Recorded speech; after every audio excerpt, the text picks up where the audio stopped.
பார்த்துக் கொண்டிருப்பது 24 news Tamil.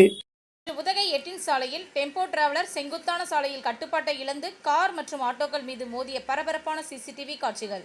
Auto ஓட்டுநர் மற்றும் டெம்போ டிராவலர் ஓட்டுநர் இருவர் காயங்களுடன் உதகை அரசு மருத்துவக் கல்லூரி மருத்துவமனையில் சிகிச்சைக்காக அனுமதி. நீலகிரி மாவட்டம் உதகை ரோஜா பூங்காவிற்கு இன்று கர்நாடகா மாநிலத்தை சேர்ந்த 16 பேர் டெம்போ டிராவலர் வாகனத்தில் சுற்றுலா வந்துள்ளனர்.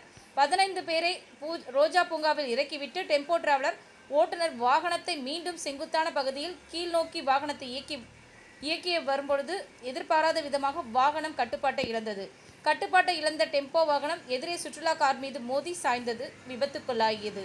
அங்கிருந்து சரிந்து சென்ற வாகனம் எதிரே இருந்த ஆட்டோ ஸ்டாண்டில் நிறுத்தப்பட்டிருந்த 2 ஆட்டோக்கள் மீதும் மோதியது.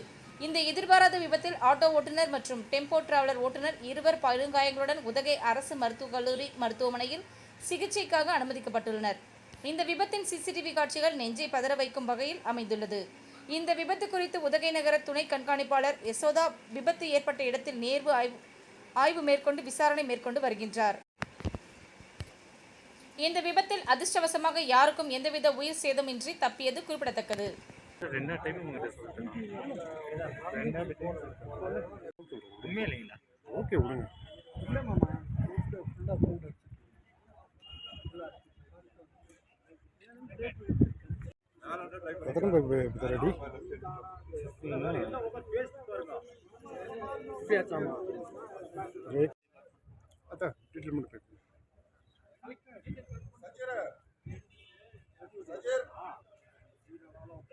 சஜீர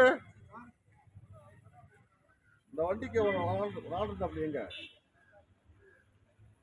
இந்த பொருள் எடுத்தாப்லப்பா ஒரு ஆள் எங்க